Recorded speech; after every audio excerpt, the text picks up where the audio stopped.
Buenas noches, compañeros y doctores. El día de hoy, el equipo 4 les vamos a hablar sobre medicina basada en evidencias, un poco de la era de la microbiología.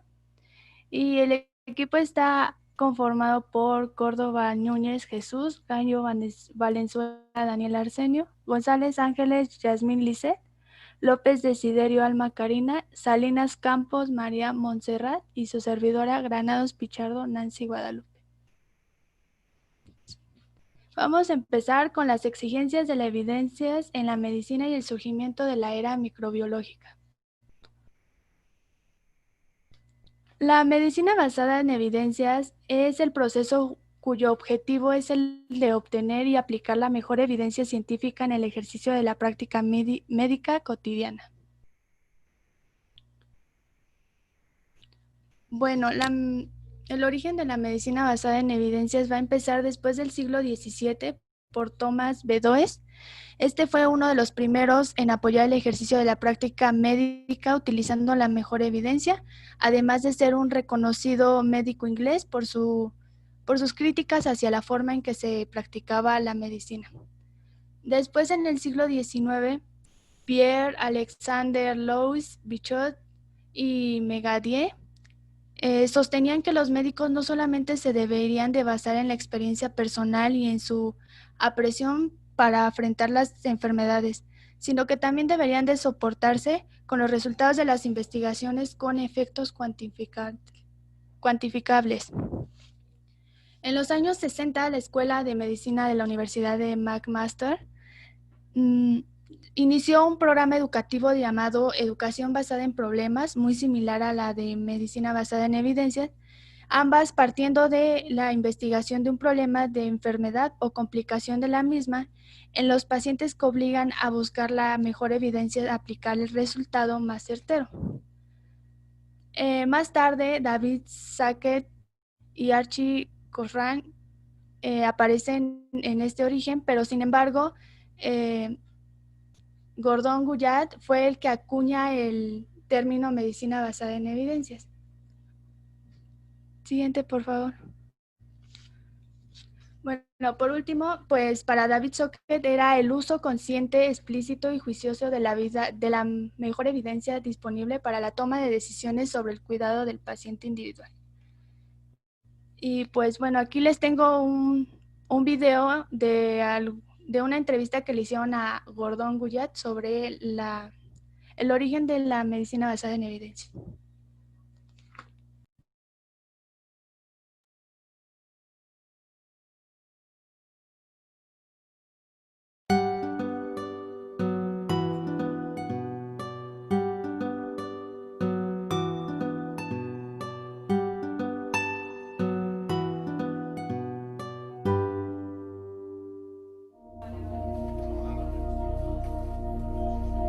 At the beginning of the 20th century, people realized that medicine should be based on scientific experiments.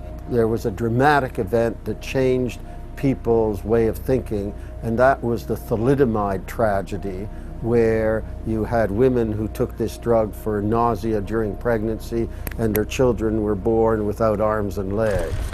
Every doctor, every hospital, every nurse have been notified. Every woman in this country must be aware that it's most important that they check their medicine cabinet, that they do not take this drug.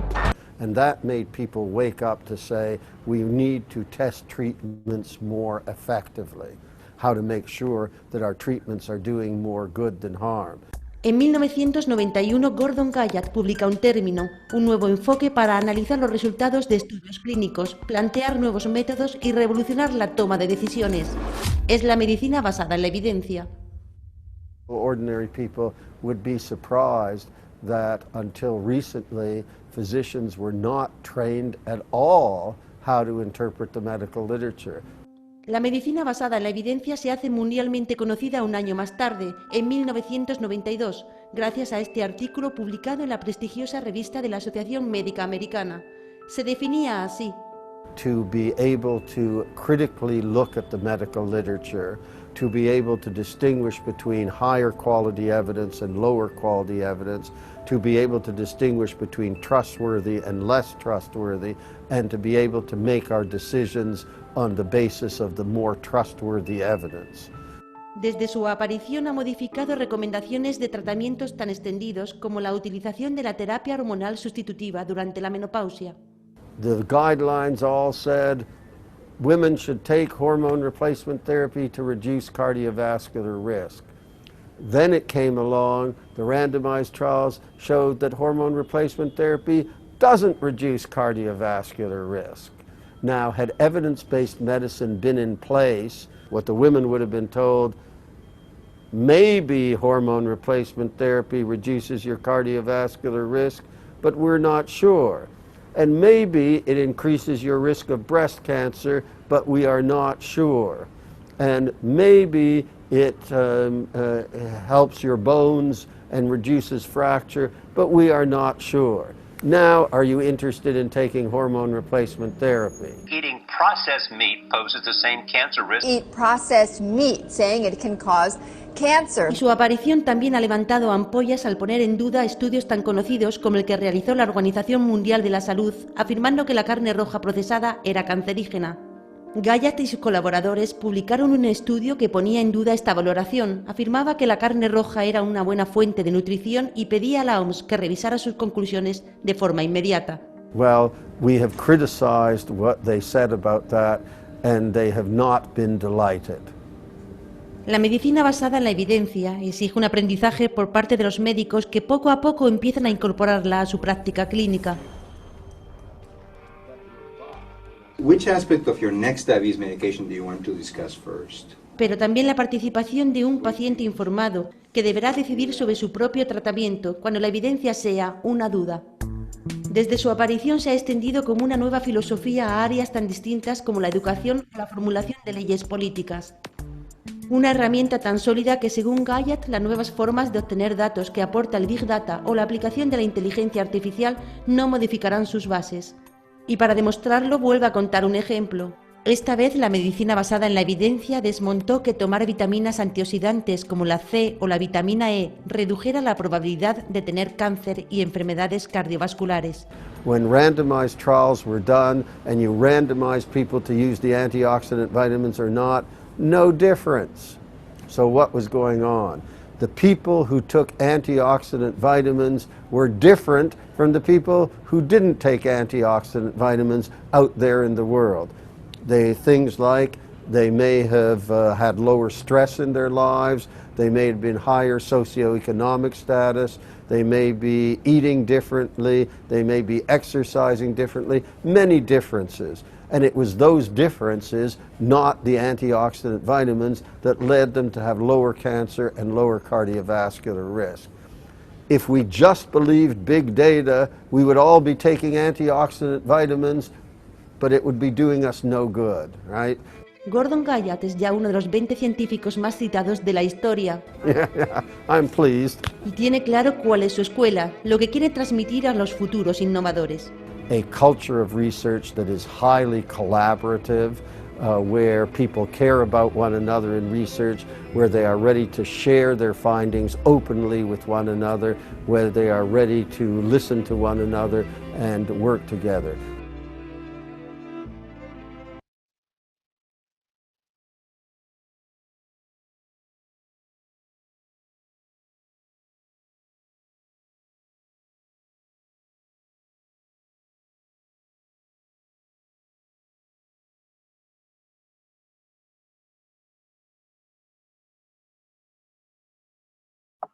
Muy bien. Ahora vamos a hablar de los componentes de la medicina basada en evidencias. Entre estos componentes pues, sobresalen consultar la literatura para hallar los artículos clínicos más relevantes, evaluar críticamente la evidencia identificada acerca de su validez y utilidad, aplicar los hallazgos apropiados en la práctica clínica y formular una cuestión clínica clara a partir de los problemas de un paciente. Bueno, esto lo vemos en la construcción de evidencia, pues con la búsqueda de literatura médica de un estudio en particular, Y pues bueno, sabemos que hay para este rubro, pues metaanálisis, ensayos clínicos y revisiones sistemáticas. Estas últimas pues son las más completas para poder llegar a una conclusión en medicina basada en evidencia. Por ejemplo, lo que está pasando actualmente con las industrias farmacéuticas que están intentando pues hacer la vacuna del coronavirus.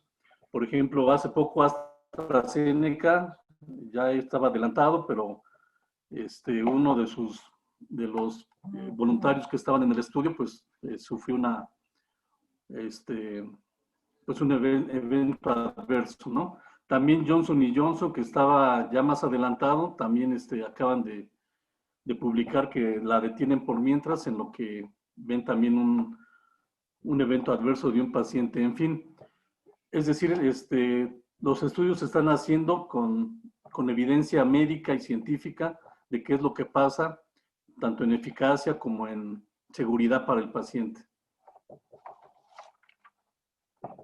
Sí.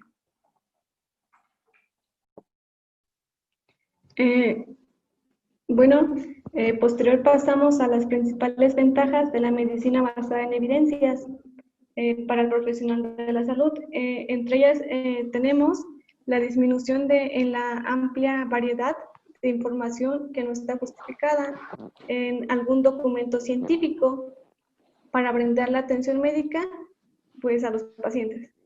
También tenemos la promoción de la interconexión que existe entre la atención médica, educación y la investigación, es decir, pues emplear los conocimientos médicos basados en la evidencia científica para su aplicación clínica. Bueno, asimismo, la promoción de la capacidad de discernir, es decir, saber cómo diferenciar entre la información científica y no científica. También tenemos la medicina, bueno, también tenemos que la medicina basada en evidencias favorece la apreciación del valor, de la veracidad que existe entre la información. ¿Le puedes cambiar, por favor? Bueno, ahora vamos a pasar al surgimiento de la microbiología. Para ello es necesario o importante definir qué es la microbiología. Entonces, esta se va a definir como el estudio de organismos microscópicos y es un término que deriva de 3 palabras griegas, que es micros, que es pequeño, bios de vida y logos de ciencia. Entonces, la microbiología pues es la ciencia responsable de estudiar todo lo relativo a los microorganismos, por ejemplo, virus, bacterias, hongos. ¿Le puedes cambiar, por favor? Esta es una línea del tiempo de más o menos cómo fue surgiendo esta era microbiológica. Es como un repaso de algunas cosas que ya expusieron en clases anteriores, pero todo comienza en 3 millones de años antes de Cristo hasta 1676 con el periodo especulativo. Después siguió de 1676 a 1867 el periodo de observación. Continuando con el periodo de los cultivos, que fue de 1867 a 1910, y de principios del siglo XX hasta la actualidad, estamos en el periodo de la fisiología microbiana. Siguiente, por favor. Antes de que la cambies. Entonces, estamos viendo que la era microbiológica se divide en 5 etapas y que son importantes que las tengas. Puedes sacarle un screenshot para que de esa manera la tengas siempre a la mano, porque pues estamos viendo que este periodo es importante saberlo entender. El primero, que es especulativo, pues únicamente es, como lo dice su nombre, especular sobre lo que está sucediendo a nuestro alrededor. No tenemos esas pruebas científicas fehacientes, como lo que decía Guyat, que tenemos que tener una evidencia real de lo que está sucediendo a nuestro alrededor. un periodo de observación que, aunque es el inicio de la creación del microscopio, pues todavía no nos permite más que simplemente observar. No es lo mismo la palabra ver que la palabra observar. Tú puedes ver cualquier objeto, pero observar hace referencia a que ese objeto le estás dando un valor, de tal manera que ese periodo de observación es muy importante, ya que es ahí cuando se empiezan a definir lo que son los microorganismos. Los periodos de cultivo, que pues ustedes lo vieron a través de las películas que nos han estado proporcionando sus compañeros, como grandes científicos como Pasteur, etcétera, ya realizan estos medios de cultivo para poder crear de manera artificial fenómenos de enfermedad en otro tipo de organismos. Y bueno, pues el último periodo, que es lo que estamos realmente viviendo en la actualidad, y que no solamente nos permitió ver a lo que son las bacterias, hoy conocemos lo que son los virus.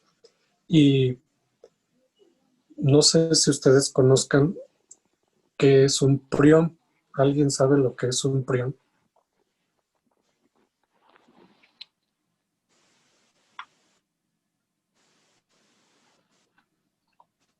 Pues era únicamente solo una proteína, ¿no? Es una proteína que tiene cualidades para generar una enfermedad. Entonces, pues hasta la fecha no sabemos si esta proteína se transformó por sí mismo o existan otro tipo de microorganismos capaces de transformar estas proteínas para generar enfermedades. La enfermedad tal vez más conocida por ti es la enfermedad de las vacas locas, donde el cerebro de estos rumiantes se empieza a hacer esponjoso, y obviamente la ruptura de neuronas ya no permite que haya un adecuado funcionamiento del cerebro. Entonces, estos fenómenos son algo que todavía no podemos entender.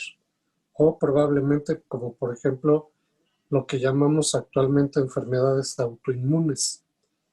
¿Me pueden mencionar una enfermedad que sea autoinmune? El lupus sistémico. La diabetes tipo 1. ¿Perdón? ¿Cuál es el otro? La artritis. La artritis, ¿verdad? Artritis reumatoide. Que pues aparentemente nuestro propio cuerpo ataca al propio cuerpo. Entonces, esto no es algo normal, se podría decir que no es normal. Y es obvio que pues tiene que haber algo más a través de estas enfermedades que hoy llamamos enfermedades autoinmunes. Probablemente organismos que todavía no se descubren, que son los que están generando estos cambios a nivel de nuestro cuerpo. Entonces, bueno, pues con esto quiero que quede claro que seguimos en un proceso de evolución. Las enfermedades no son algo estático, sino que también están en un proceso de evolución. Por ahí hace rato mencionaron la enfermedad de la varicela. Atacó por siglos a la humanidad y generó una gran cantidad de muertes en las poblaciones. La gente le tenía pánico porque sabía que si una persona desarrollaba varicela, las personas que lo rodeaban muy probablemente también iban a fallecer por esta varicela. Y fue la primera enfermedad en forma de virus que ha sido controlada a nivel mundial. Ya no existe varicela a nivel mundial. Existen cultivos donde se tienen a este virus y existe un acuerdo internacional para evitar que se utilice como guerra bacteriológica. Entonces, este tipo de virus que ya no están haciendo daño a la humanidad, pues han tenido un proceso de evolución. Hoy en el escenario pues se encuentra este coronavirus, que no es el único. Sabemos que existen diferentes tipos de coronavirus. De hecho, pues se le llama SARS-CoV-2. ¿Por qué? Porque ya existe un SARS-CoV-1, que es lo que conocemos como la enfermedad respiratoria aguda. Entonces, quiero que entendamos bien estos 5 pasos que nos van a explicar a continuación. Ahora sí, adelante, por favor.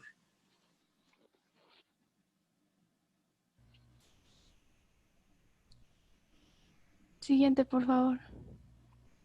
El periodo especulativo va a iniciar con Lucrecio, que él hizo un libro en donde alucinaba o expresaba que las enfermedades infecciosas eran como una semilla de enfermedad.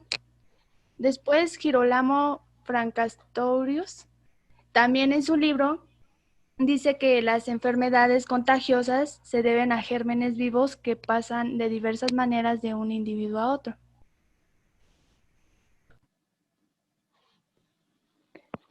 Ahora pasamos con el periodo de observación, que comprende los años de 1676 a 1867.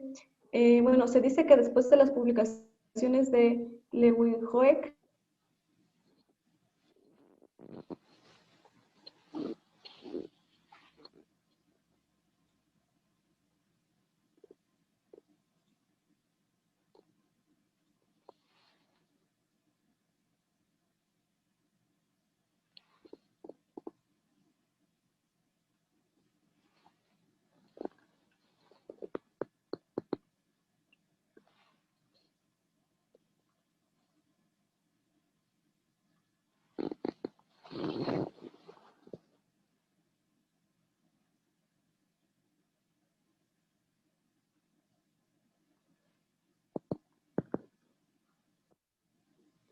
Bueno, creo que nuestra compañera tuvo un problema porque creo que se le fue la luz, pero yo voy a continuar. Bueno, pues tenemos que decía en las publicaciones de Leeuwenhoek, pues tuvieron que esperar 200 años para que la microbiología tuviera avances rápidos. Esto se debió al predominio en que en aquella época de la teoría de la generación espontánea, pues la que nos decía que según la cual la vida puede surgir de cualquier espora a partir de la materia, ya sea, si bien sea orgánica o inorgánica. Pues esta teoría también se le conoce con el nombre de abiogénesis. Y sin embargo, Louis Pasteur fue, pues como ya habían mencionado, fue el que le dio el golpe fulminante a esta teoría. Creo que ya se unió, pero... En lo que se conecta sigue, compañero Daniel. Bueno, sí ya habían comentado lo de Louis Pasteur, que comprobó mediante diferentes experimentos que la vida animal y vegetal solo se podía generar a partir de otros seres vivos ya existentes. Y este principio se le llamó lo que es la biogénesis.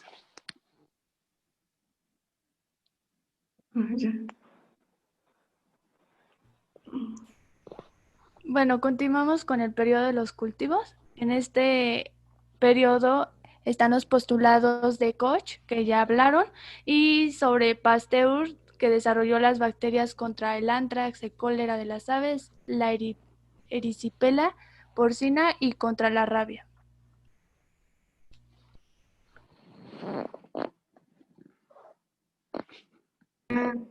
Bueno, ahora voy yo mismo. Perdón, hace rato se me fue el internet en mi pueblo. Y bueno, posterior pasamos al periodo de la fisiología microbiana. Se dice que con la facilidad para el aislamiento de microorganismos y su cultivo en forma pura, se pudo iniciar el estudio del comportamiento fisiológico. Este fue iniciado.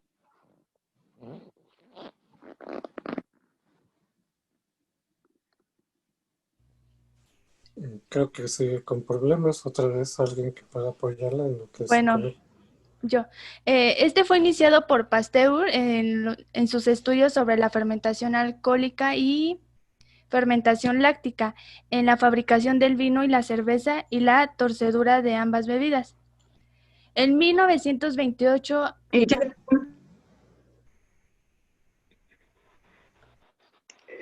Bueno, ya regresé.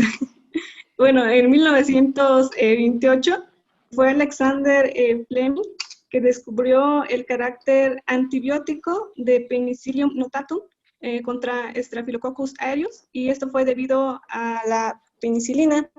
Y bueno, a continuación vamos a poner un video que es como complemento de la historia de la microbiología que acabamos de mencionar.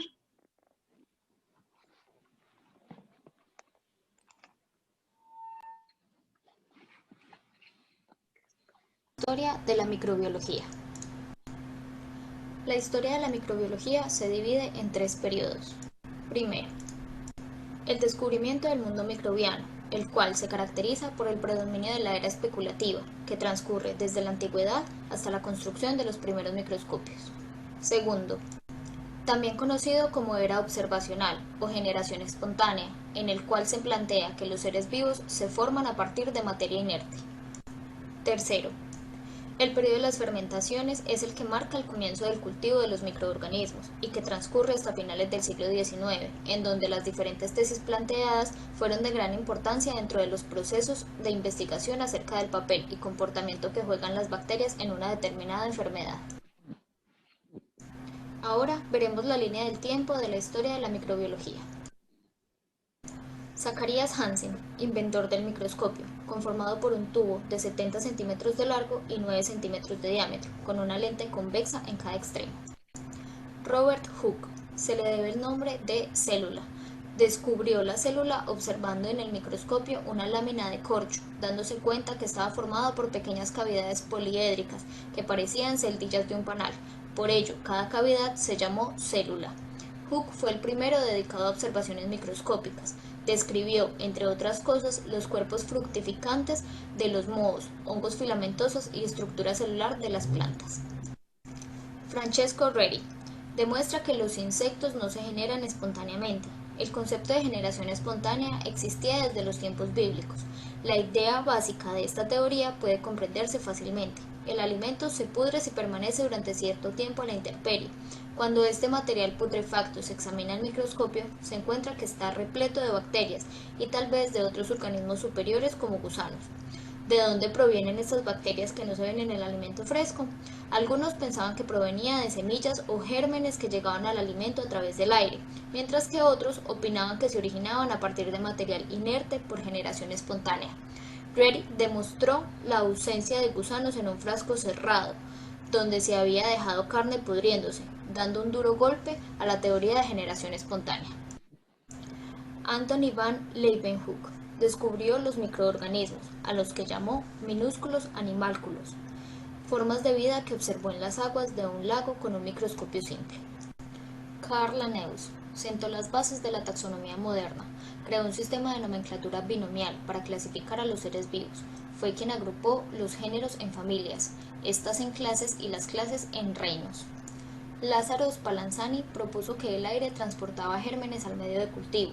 En ampollas de vidrio selladas pone tejidos en descomposición previamente esterilizados con calor, pero esta vez hierve por más tiempo los caldos nutritivos.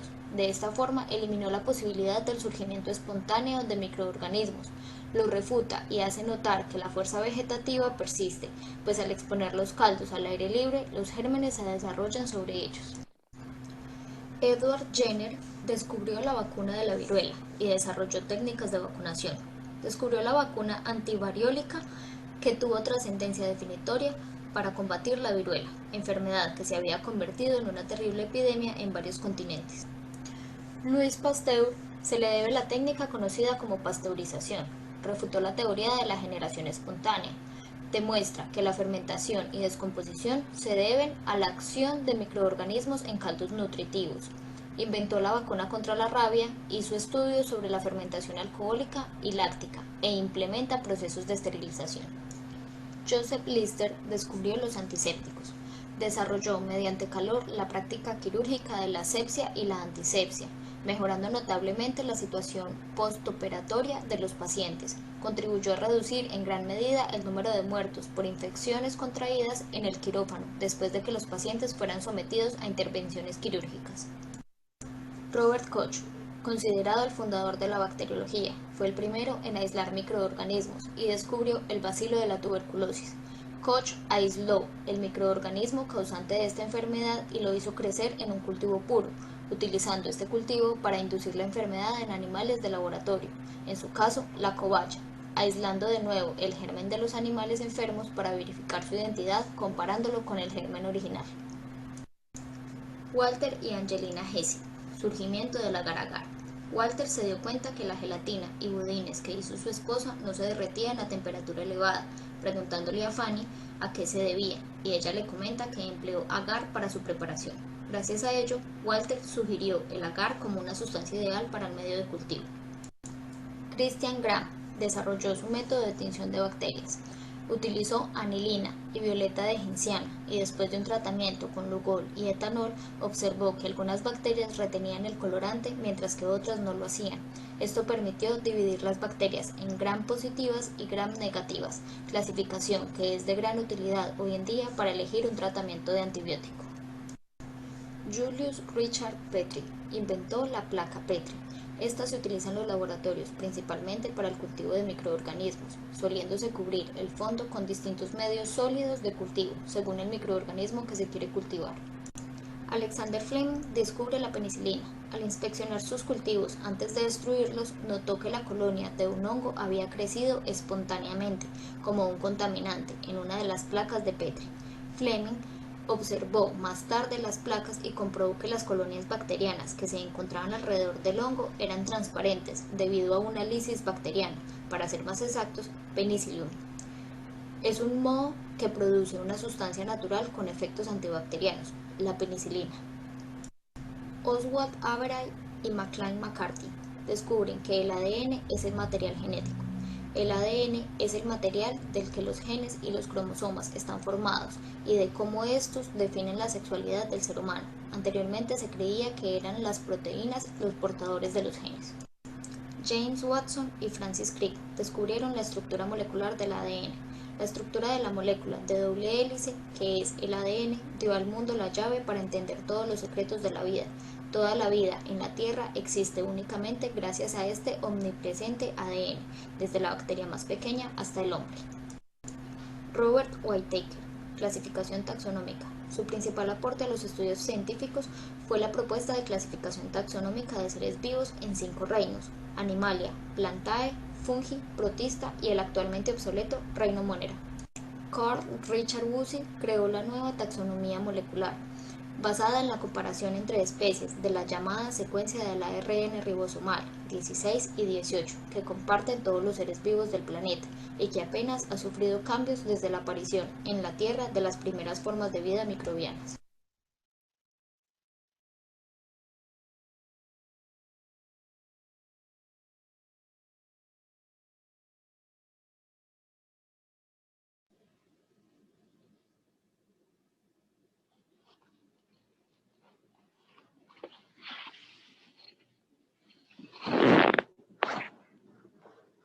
Bueno, ahora vamos a comenzar con la segunda parte de esta exposición, donde hablaremos de los modelos unicausal y multicausal. Bueno, antes de hablar de estos modelos, pues vamos a sumergirnos un poco en la historia de nuestro planeta. Y bueno, pues como ya hemos repasado tantas veces, pues tenemos el modelo mágico religioso que tomaba como variable determinante o condicional de la enfermedad fuerzas divinas o espíritus, o se trataba más de un estado de purificación o una prueba de fe en el cual creían las civilizaciones de esas épocas y abarcaba lo que es la Edad Media y finales de la Edad Antigua. Y pues como ya sabemos, pues sus representantes son los chamanes, brujos, sacerdotes, curanderos, charlatanes, todos esos personajes, ¿no? ¿Sí me das a la que sigue? Y bueno, pues aquí también tenemos lo que es el auge de las ciencias, no solo de la medicina, con lo que comenzó en el periodo del Renacimiento y posteriormente pues, se dio la Ilustración. Todo esto sucedió en lo que son las épocas de levantamientos revolucionarios. Y pues aquí fue donde la medicina empezó a gatear y otras ciencias, no solo la medicina. Y pues como pueden ver, pues surgieron manuscritos y modelos del cuerpo humano, ya se atrevieron a abrir a una persona para ver cómo era por dentro. Esto lo vimos pues obviamente en la película que nos dejaron del médico. Y bueno, nos seguimos con los otros modelos. ¿Me das la que sigue, por favor? Pues tenemos el modelo sanitarista en el que decía que pues la variable que determinaba la enfermedad pues eran las condiciones ambientales. Y como en esa, bueno, se da en lo que es la revolución industrial, y pues como ya sabemos en esa época pues el hombre competía contra la máquina. Entonces pues sí, las condiciones laborales pues sí afectaban a la población. Y aparte de que eran bien negreros, bueno, entre sus principales representantes pues está Smith y Pettenkoff. Y luego, posterior a eso, pues tenemos lo que es el modelo social, en el que pues nos dice que ya la variable que depende, que nos va a dar la enfermedad, pues ya son diversos factores, como el estilo de vida, los factores de la gente, y factores del medio ambiente. Y pues tenemos entre sus representantes más reconocidos pues a Peter Frank, a un personaje que ya todo el mundo conocemos y que hablaron de él la clase pasada, que es Rudolf Virchow, y a Bernardo Ramazzini. Y bueno, pues ustedes se preguntarán pues, qué tiene que ver todo esto, ¿no? Pues quisimos dar como un seguimiento histórico de cómo fue evolucionando, porque no es lo mismo el que tenían en la Edad Media de la época de la Revolución Industrial, y llegamos a lo que nos compete el día de hoy, que son los modelos unicausal y el modelo multicausal, en el cual pues mis compañeras van a hacer más énfasis en explicarle en qué consistían estos dos modelos y posterior pues quiénes los crearon o quiénes más bien son sus representantes.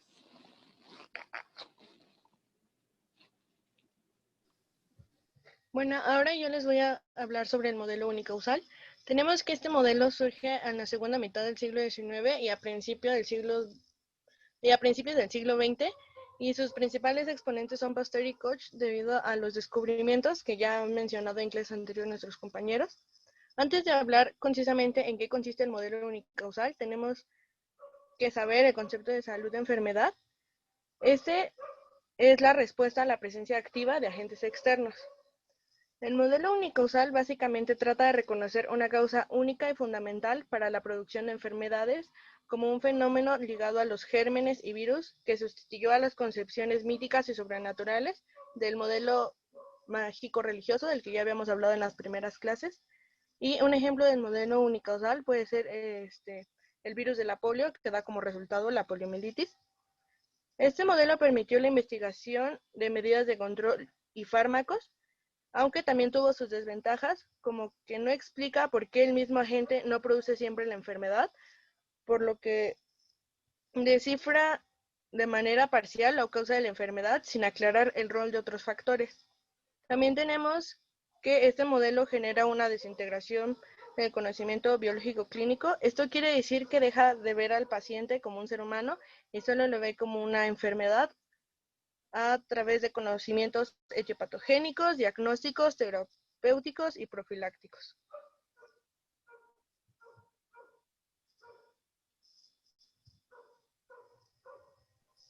Ahora yo les voy a platicar un poco sobre lo que significa el paradigma multicausal.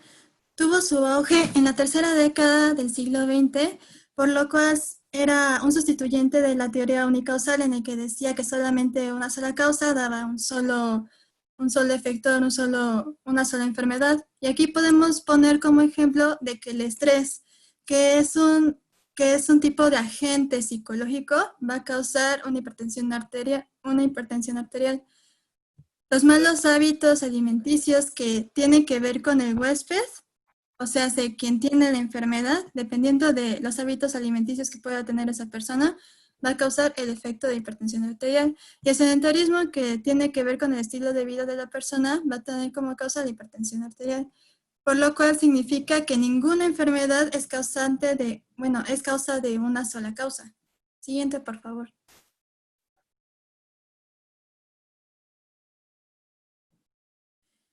Por lo que podemos decir las variables que fueron postuladas por Liouville y Clark, el cual decía de que está la tríada ecológica en el que el huésped va a ser literalmente la persona, dependiendo del sexo, dependiendo de la edad que tenga, dependiendo de sus hábitos alimenticios, sus comorbilidades.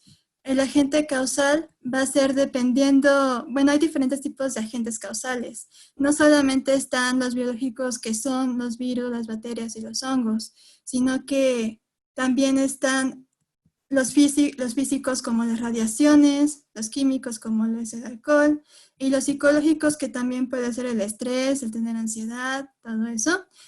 Y en el medio ambiente, podemos decir que actualmente el medio ambiente ya se postula de demasiadas maneras, pero en este modelo podemos decir que en el medio ambiente solamente se va a tomar el aspecto biológico, o sea, dónde viven las personas, en qué entorno viven, pero van a dejar afuera los otros ámbitos que puede ocurrir en un ambiente.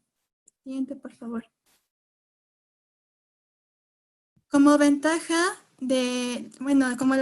del paradigma multicausal, podemos decir entonces de que gracias a la tríada ecológica se pueden conocer más de un factor que ocasionan una enfermedad, lo cual va a hacer que se pueda volver un análisis más preventivo, y eso es algo que nos va a explicar otros equipos, pero significa que Liouville y Clark querían que una investigación se volviera más preventiva y gracias a ella pudieron crear la tríada ecológica.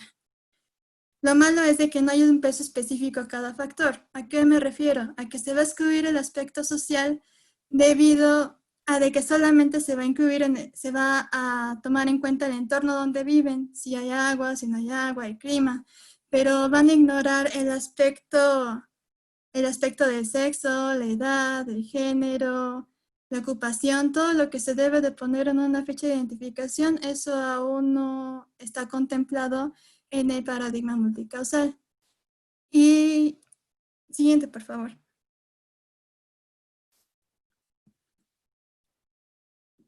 Ok, como características podemos decir entonces que la enfermedad va a ser la influencia de varios factores, que va a ser causa de varios factores. Por ejemplo, en el COVID podemos decir que el agente del COVID es un virus que se llama SARS-CoV-2.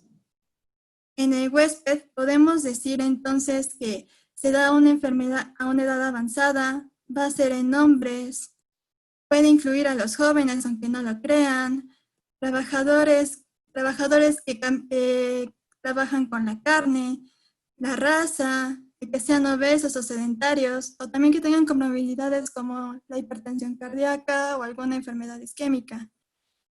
Y en el ambiente podemos decir entonces de que, el COVID fue causado en el mercado de marisco de Huanan, en el sur de China. y también se puede propagar debido a los ambientes cerrados, las bajas temperaturas y también porque puede sobrevivir más en superficies metálicas. Siguiente, por favor.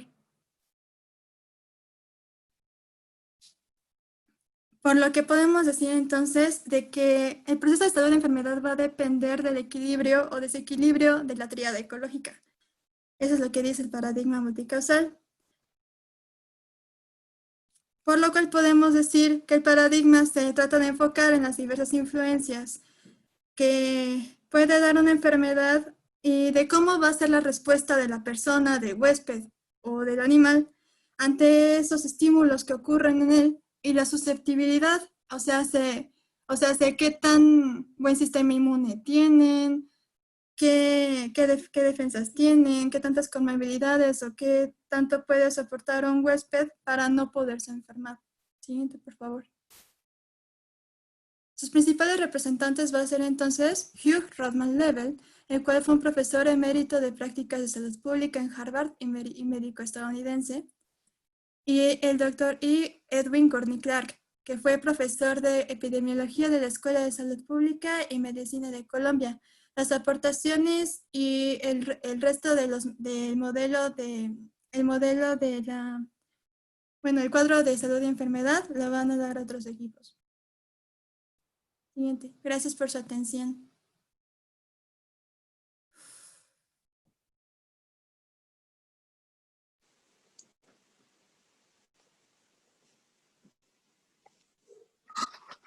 Bueno, pues entonces creo que queda muy claro todo lo que se ha estado hablando al respecto. Y esto nos está llevando a, como dice la última diapositiva, a un paradigma. ¿Alguien sabe la definición de la palabra paradigma?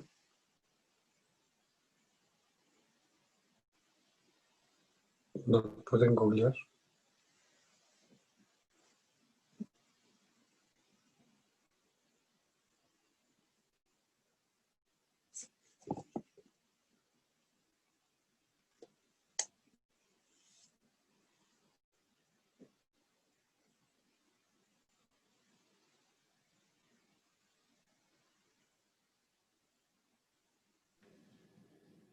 ¿Alguien ya encontró algo?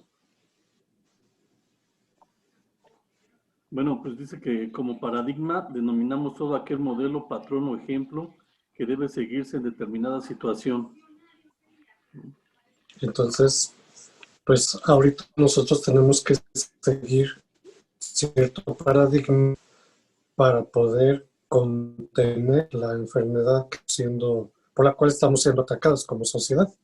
¿Qué es lo que nos marca este paradigma? Pues el adecuado lavado de manos, el uso de cubrebocas, evitar el contacto directo con las personas, evitar estar en grupos muy cerrados con personas. Y estos paradigmas pues son lo que nos están marcando la posibilidad de que se contenga esta enfermedad. Entonces, estos son los procesos que han ido llevando a cada una de las enfermedades para irlas atacando. Como hemos estado viendo en todo el proceso de lo que se nos ha estado hablando, pues no ha sido tan fácil el poder ir descubriendo cómo se van dando los controles para estas enfermedades. El fin de semana les compartí una película que encontré en Facebook sobre lo que es Cazadores de Microbios. Cazadores de Microbios es un libro que les recomiendo mucho que lean.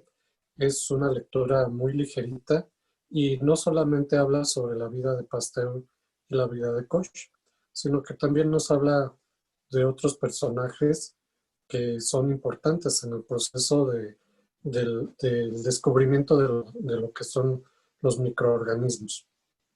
Pero haciendo énfasis en estos dos personajes, pues ustedes si la vieron, pudieron ver cómo estos personajes que eran completamente antagónicos no se pudieron llevar de manera correcta tal vez por las circunstancias que los vio nacer como individuos, pues Pasteur ya era completamente un personaje célebre, mientras que Koch apenas era una persona que iniciaba sus procesos de investigación y que, como cualquier médico rural, pues no se le hacía demasiado caso.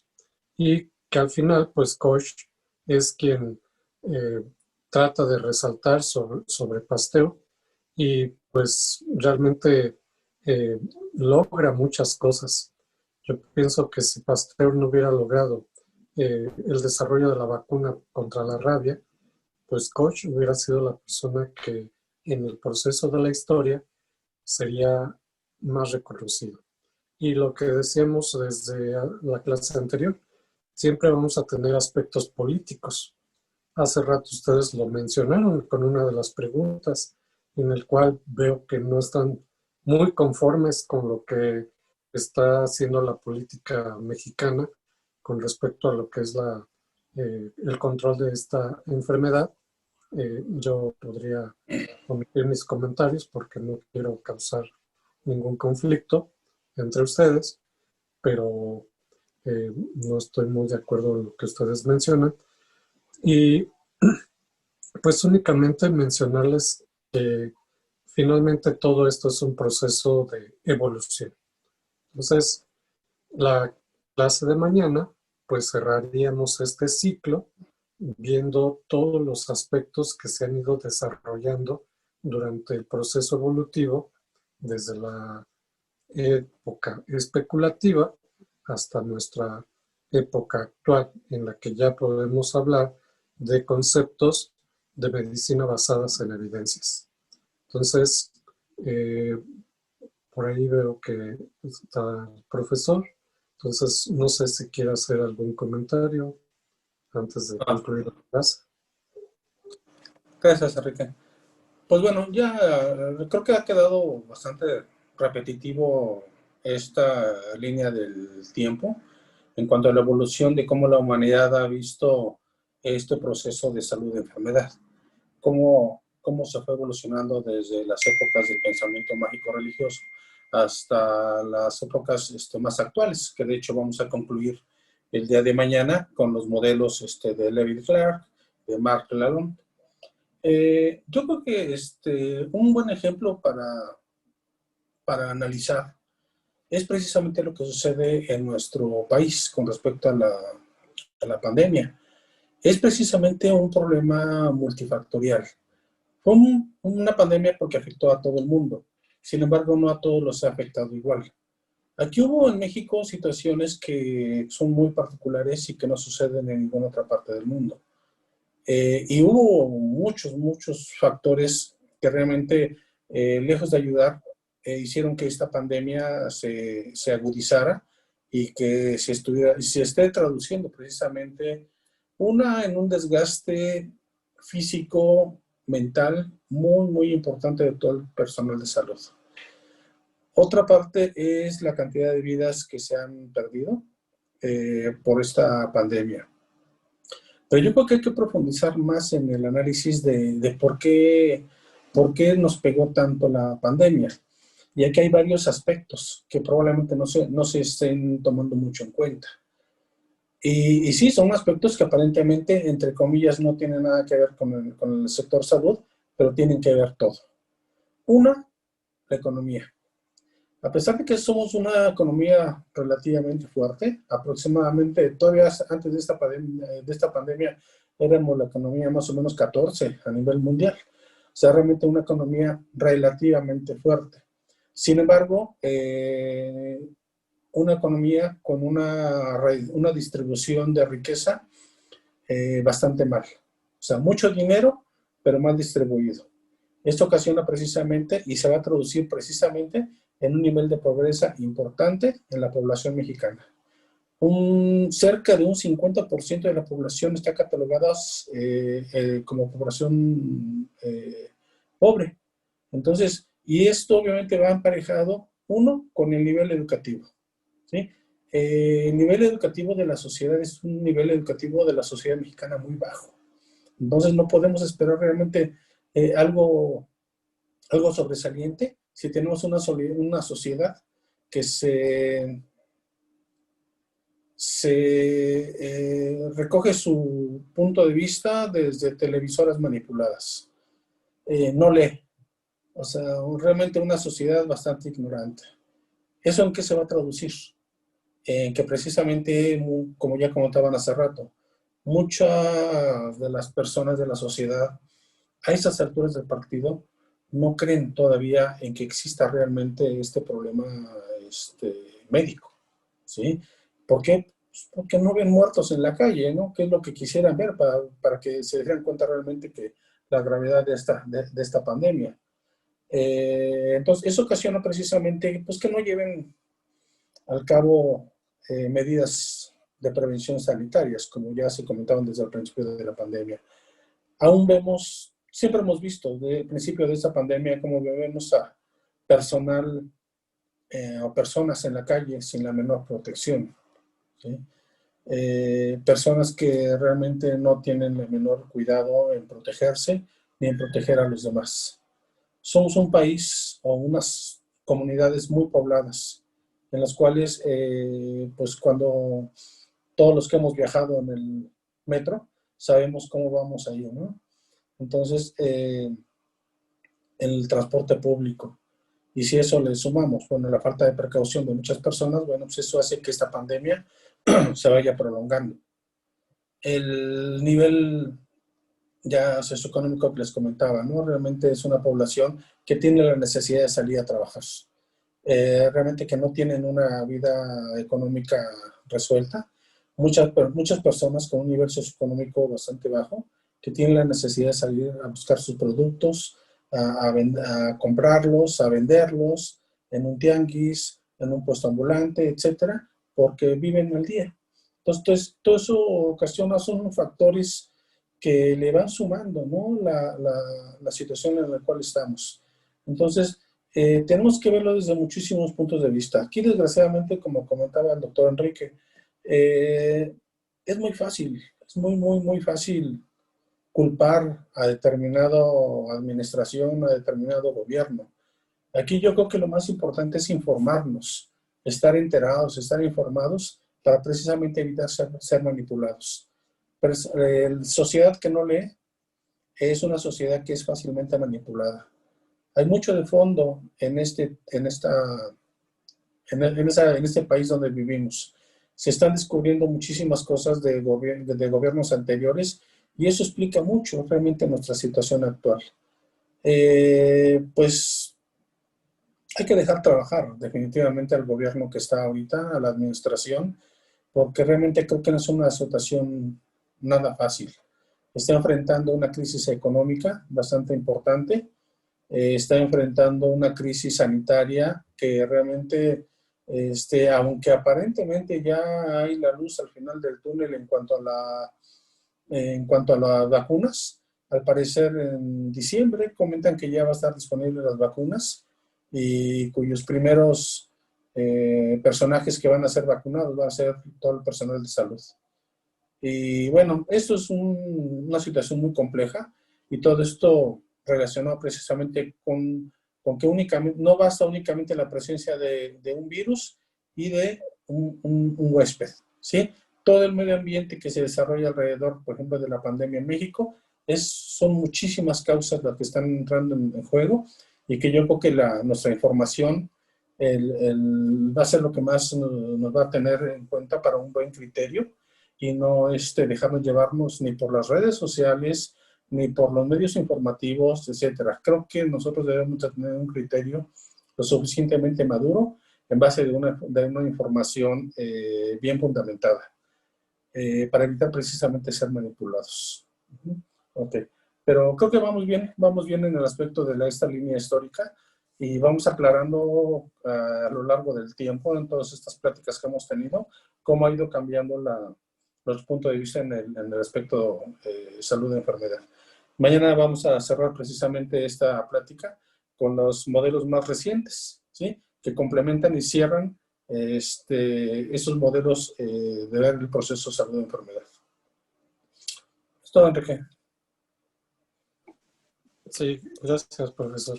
Bien, pues no sé si haya alguna duda por parte de alguien del grupo que quiera que se aclare algo o quiere participar diciendo alguna otra cosa. Doctor, nada más tengo Adelante. una duda. Ujú. ¿Por qué las organizaciones o centros de entretenimiento ya están empezando a abrir? Por ejemplo, Six Flags, literalmente son mecanismos metálicos y muchos creen que ahí no va a haber un foco de infección. Simplemente quiero saber el por qué. Bueno, pues imagínate, si en México apenas se está abriendo, en los Estados Unidos lleva ya algunos meses que abrieron Disneylandia.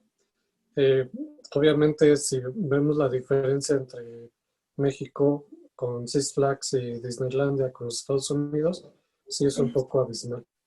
En el sentido de que, pues sí se siguen las reglas, como lo marca el protocolo. Cuando se marca bien los protocolos, pues realmente no sucede nada. Eh, es muy estricto Disneylandia para lo que es este tipo de protocolos y hasta ahorita se ha demostrado, por eso es importante que hablemos siempre de evidencias, se ha demostrado que no hay ningún foco de infección. Entonces, en base a esas evidencias es que podemos especular que en México va a ser exactamente igual. Pero te decía, hay una diferencia un poco abismal y ustedes lo han visto. Cuando a nosotros nos dicen tenemos que usar cubrebocas o tenemos que presentar una tarea en una fecha específica, somos personas que siempre estamos buscando la manera de evitar ese tipo de situaciones. No nos gusta seguir reglamentos y eso pues genera toda esta situación que estamos desafortunadamente viviendo. Si alguno de ustedes tiene, por ejemplo, alguna suscripción a Costco, la otra vez yo acudí a esta tienda para surtir algunas cosas en casa y los protocolos son extremadamente rigurosos. Solamente permiten la entrada de una sola persona, pero había un área perfectamente habilitada para los acompañantes y generalmente solamente permiten la entrada de 2 personas a la tienda, de tal manera que los acompañantes se quedan en una distancia sana, mientras que la otra persona entra exclusivamente a la tienda. Entonces, esto lo comparo con, por ejemplo, con Aurrera, por ejemplo, donde también de repente voy a hacer mis compras, donde pues en Aurrera puedes entrar con toda la familia e inclusive adentro de la tienda no traer el cubrebocas. ¿Por qué? Porque somos personas que tendemos a no seguir las reglas. Y como es fastidioso, y ustedes lo han visto en diferentes videos, cómo la gente, los policías hacen su propio trabajo, haciendo esas medidas de prevención, cómo la gente se siente agredida cuando lo que están haciendo es ver por su salud. O sea, yo creo que es algo que no entendemos bien nosotros en México. Y para terminar, algo que por el cual nos ha pegado terrible esta enfermedad es porque México es número 1 en diabetes, es número 1 en obesidad, es número 1 en hipertensión. Y todas esas enfermedades son enfermedades inflamatorias. Y el virus ataca precisamente con mayor fuerza cuando alguien tiene un proceso de inflamación. Entonces, cuando tenemos un problema de obesidad, se dispara nuestro sistema inmunológico porque está luchando contra el exceso de grasa y el exceso de nutrientes que está a nuestros alrededores. Y este proceso de inflamación que tenemos, pues nos va a generar diferentes enfermedades. Entonces, en México es la razón por la cual nos está pegando rico y sabroso. Y pues volvemos a lo mismo que yo les decía hace rato con respecto a las enfermedades. No sabemos si los priones son simplemente una proteína o hay algo detrás de esta proteína que genera que la proteína se convierta en el punto malo del problema. Lo mismo yo podría decir del virus.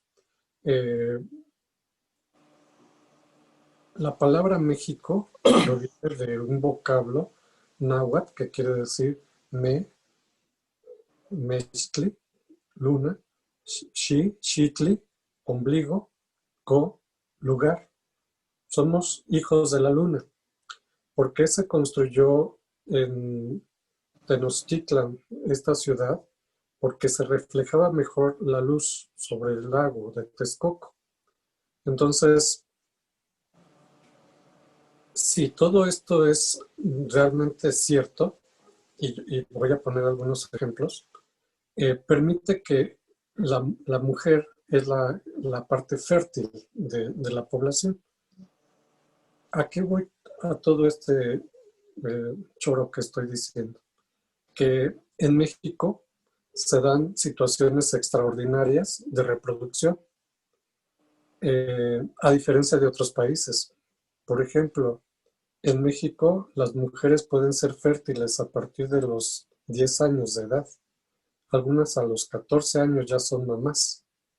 Si nosotros lo comparamos con otras mujeres con las mismas condiciones socioeconómicas, sociales y demás, por ejemplo, con algunas mujeres de Inglaterra, esas niñas todavía no tienen capacidad de reproducción, a pesar de que tienen exactamente las mismas características, tal vez la misma cantidad de novio, tal vez las mismas cantidades de relaciones sexuales, etc.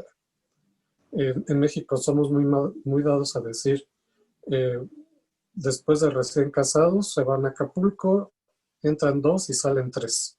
¿Por qué? Porque es una capacidad de reproducción sorprendente. Yo he especulado mucho, es el primer país a nivel mundial que pudo lograr que los pandas se pudieran reproducir en cautiverio.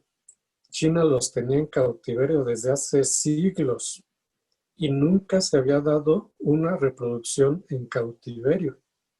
En México llegaron, no pasaron ni 2 meses cuando los 2 pandas que trajeron en México se reprodujeron. Eso es sorprendente. Entonces, ¿será acaso que también este virus tiene esa capacidad de reproducirse fácilmente? Bueno, un virus no se reproduce, se replica. ¿Será acaso que las células de nuestro genoma o nuestro genoma mexicano le permite al virus tener una mayor replicación? Y es por eso que tenemos este problema particular como país. Porque ustedes dicen, pues es que no hay la cantidad suficiente de dinero para poder tratar al sector salud.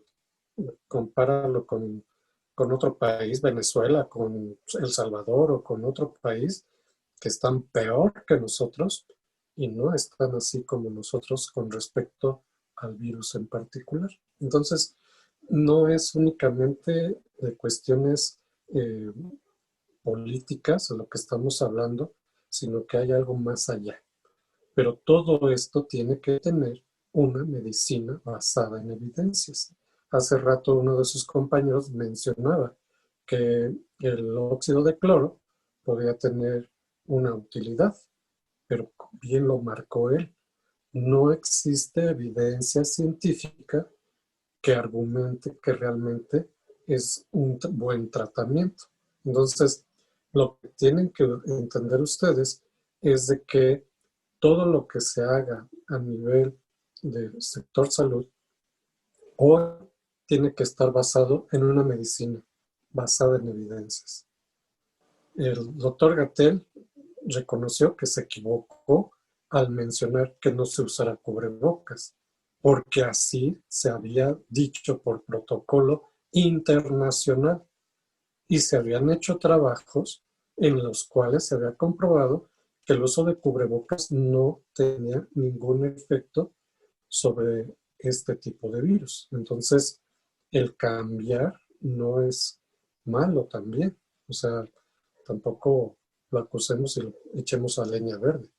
Entonces, creo que lo importante para nosotros, y creo que mañana se va a concluir con esto, es de que la medicina tiene que tener una evidencia científica para poder, ahora sí, no solamente actuar de manera especulativa, como fueron las primeras ocasiones en que se empezó a hacer la medicina, pensando que había un agente divino que generaba las enfermedades.